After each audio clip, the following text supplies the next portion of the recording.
Hello बच्चों, आपका स्वागत है हमारे YouTube चैनल अंकित केमिस्ट्री गुरुकुल इंदौर में। मेरा नाम है अंकित सर और इस YouTube चैनल को मैंने बनाया है अपने उन सभी बच्चों के लिए जो पढ़ना चाहते हैं ऑर्गेनिक केमिस्ट्री, इनऑर्गेनिक केमिस्ट्री और फिजिकल केमिस्ट्री। तो बच्चों, आज के इस वीडियो में हम सॉल्व करने वाले हैं केमिस्ट्री क्लास 11th का chapter some basic concepts of chemistry, और उसका जो NCERT सोल्यूशन का सीरीज़ चल रहा है अभी हमारा, उसमें आज हम सॉल्व करने वाले हैं थर्ड क्वेश्चन। बाकी के जो 2 क्वेश्चन हैं वो आपको इस प्लेलिस्ट में अवेलेबल हो जाएंगे। तो चलिए शुरू करते हैं। तो एक बार मैं क्वेश्चन को पहले रीड आउट कर देता हूँ। Determine the empirical formula of an oxide of iron which has 69.9% iron and 30.1% oxygen by mass. तो बच्चों, एम्पेरिकल फार्मूला का जो क्वेश्चन आता है उसमें जो बच्चे हैं वो क्या करते हैं, पहले टेबल रटने की कोशिश करते हैं।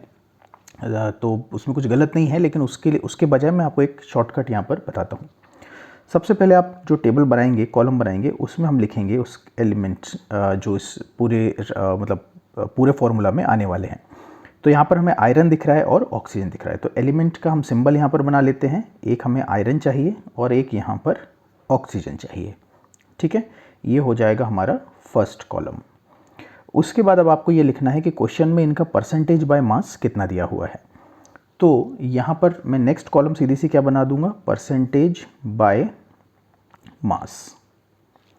तो जो परसेंटेज बाय मास है वो आयरन का कितना दिया हुआ है, 69.9, और ऑक्सीजन का दिया हुआ है 30.1।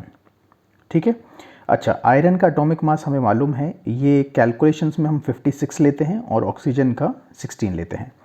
चलिए इसको, तो नेक्स्ट जो अब हम कॉलम बनाएंगे बच्चों, वो बनाएंगे मोल्स ऑफ द एलिमेंट की, मतलब रिलेटिव मोल्स। तो मोल्स ऑफ एलिमेंट। अब सीधी सी बात है, परसेंटेज बाय मास जो है और जो उसका एटॉमिक मास है उसी से डील करने वाला है।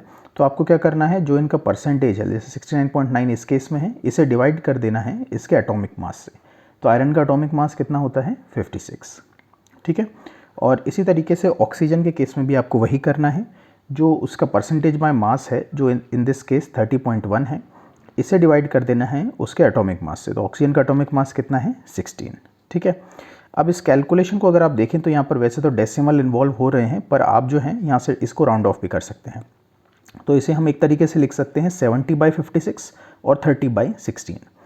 अब इसे जब आप सॉल्व करेंगे तो यहाँ पर आएगा 1.25, और 30/16 को जब आप सॉल्व करेंगे तो ये राउंड ऑफ होकर आएगा 1.88।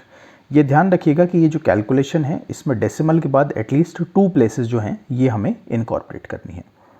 अब इस वैल्यू के आने के बाद अब हमें जो नेक्स्ट कॉलम बनानी है वो बनानी है सिंपलेस्ट रेशियो की। अब सिंपलेस्ट रेशियो की कॉलम हम इसलिए बनाते हैं बच्चों, क्योंकि बेसिकली कोई भी एलिमेंट जब किसी फॉर्मूले में आता है तो वो होल नंबर में ही आता है। तो इन दोनों में से अब आपको देखना है कि छोटा नंबर कौन सा है।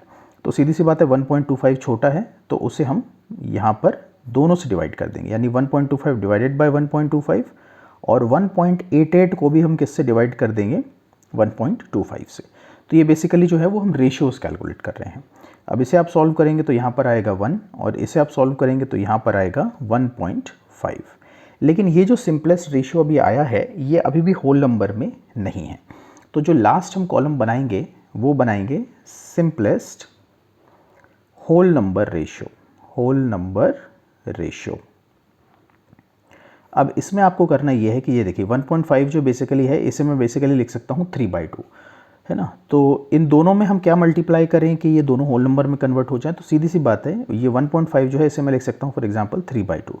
तो अगर मैं दोनों में 2 का मल्टीप्लाई कर दूँ तो यहाँ पर 2 आ जाएगा, और यहाँ पर ये जो डिनोमिनेटर का 2 है ये बदल जाएगा, मतलब हट जाएगा यहाँ से। तो इन दोनों में हम 2 का मल्टीप्लाई कर देते हैं, तो ये हो जाएगा 2 और ये हो जाएगा 3। और यही वो कॉलम है जिसको हम इस पूरे पर्टिकुलर आंसर में ढूंढ रहे थे, 2 और 3। तो देखिए ये जो है बहुत सिंपल तरीके से मैंने एम्पिरिकल फार्मूला की पूरी टेबल बना दी है। सो इसमें आप याद रखिएगा कि आपको बस इन्हीं 4-5 चीज़ों की ज़रूरत है, element, percentage by mass, mole of the element, simplest ratio और सिंपलेस्ट होल नंबर रेशियो। तो फाइनली जो एम्पिरिकल फार्मूला हमारे पास निकल कर आएगा, एम्पिरिकल फार्मूला, तो फाइनली जो एम्पिरिकल फार्मूला हमारे पास निकल कर आएगा उसमें आयरन के 2 एटम्स हैं और ऑक्सीजन के 3 हैं। तो हम कैसे लिखेंगे, Fe, आयरन के कितने हैं, 2 एटम्स, तो यहाँ पर लिखेंगे Fe2, और ये ऑक्सीजन है तो यहाँ पर लिखेंगे ऑक्सीजन के 3। यानी जो फाइनल आंसर हमारे यहाँ पास आ गया है वो आ गया है Fe2O3 और यही है हमारा फाइनल आंसर। तो मुझे पूरी उम्मीद है बच्चों कि ये जो वीडियो है ये आपको पसंद आया होगा और इस तरीके के और वीडियोस देखने के लिए हमारे चैनल को सब्सक्राइब करिए, बनाए रखिए अपना सपोर्ट। मिलते हैं अगले वीडियो में।